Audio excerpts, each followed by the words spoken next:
महाराज जी, नैमिषारण की क्या महिमा है, थोड़ा आप जानकारी चक्र दें। तीर्थ जहाँ पे आप खड़े हैं, जी जी। ये भगवान ब्रह्मा जी का मनोमय चक्र है। जी 88,000 ऋषियों की तपस्थली। जी। जी यहीं पे 88,000 ऋषियों ने बैठ करके तपस्या किया। भगवान ब्रह्मा जी के पास गए, हमको ऐसी भूमि बतलाओ जो इस संसार में अति पवित्र हो। तो ब्रह्मा जी ने मन रूपी इस चक्र को उत्पन्न किया। ये चक्र तीनों लोकों का भ्रमण करता हुआ इस आरण्य में आकर के गिर गया। गिरने के बाद 6.5 पाताल पृथ्वी का भेदन किया। पृथ्वी के नीचे 7 पाताल हैं। आधा पाताल बचा तो ऋषियों ने हाहाकार किया कि महाराज ये 6.5 पाताल पृथ्वी का भेजा हुआ चक्र आपका गिर गया है। 6.5 पाताल टूट गया है, 7वां यदि टूट जाएगा तो संसार जलमग्न हो जाएगा। इसको रोक लीजिए, अन्यथा प्रलय हो जाएगी। तो ब्रह्मा जी ने कहा, शक्ति को शक्ति काटती है।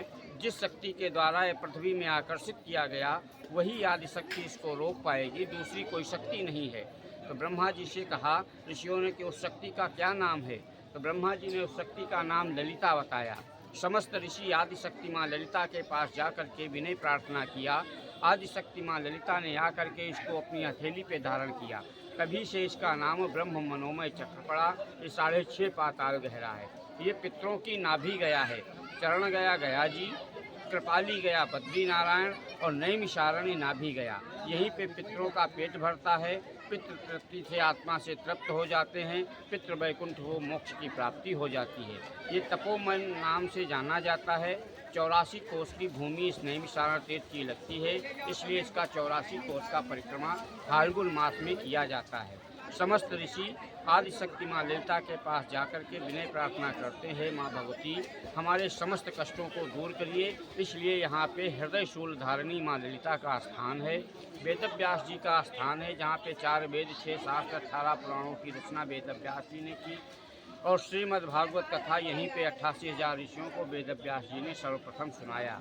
भागवत कथा पूर्ण हो जाने के बाद फिर ऋषियों के द्वारा श्री सूत जी महाराज के द्वारा नैमिषारण्य में श्री सत्यनारायण की कथा का प्राकट्य किया गया। जो उस घर पे सुनते हो सबसे पहले श्लोक निकलता है, एकदा नैमिषारण्य ऋषि शौनकादयः प्रपक्षुर्मुनयः सर्वे सूतम पौराणिकम खलु। सूत जी महाराज के द्वारा नैमिषारण्य में 88,000 ऋषियों को श्री सत्यनारायण की कथा करवाई।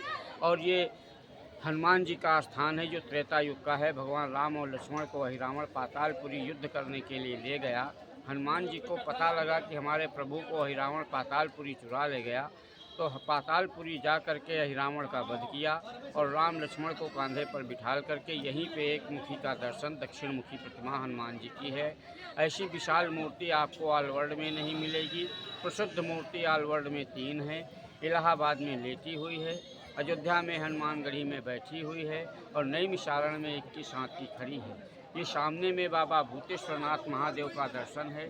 ये भी प्रसिद्ध मूर्ति ऑल वर्ल्ड में 3 है। गया में गजोधर नाथ नाम से जाने जाते हैं, जो स्वयं प्रकट हुए। काशी में विश्वनाथ नाम से जाने जाते हैं, वो भी स्वयं प्रकट हुए। और नैमिषारण में बाबा भूतेश्वरनाथ नाम से जाने जाते हैं, ये स्वयं प्रकट हुए। जब 88,000 ऋषियों ने यहाँ तपस्या किया, उस तपस्या काल में जो यज्ञ हवन पूजन करते थे उसको राक्षस लोग शाम को नष्ट कर देते थे, मांस और मदिरा डाल करके। ऋषियों ने भगवान ब्रह्मा जी के पास जाकर के आग्रह किया कि महाराज हमारे यज्ञ की रक्षा करो, राक्षसों का संहार करो। तो भगवान शिव के पास भेजा।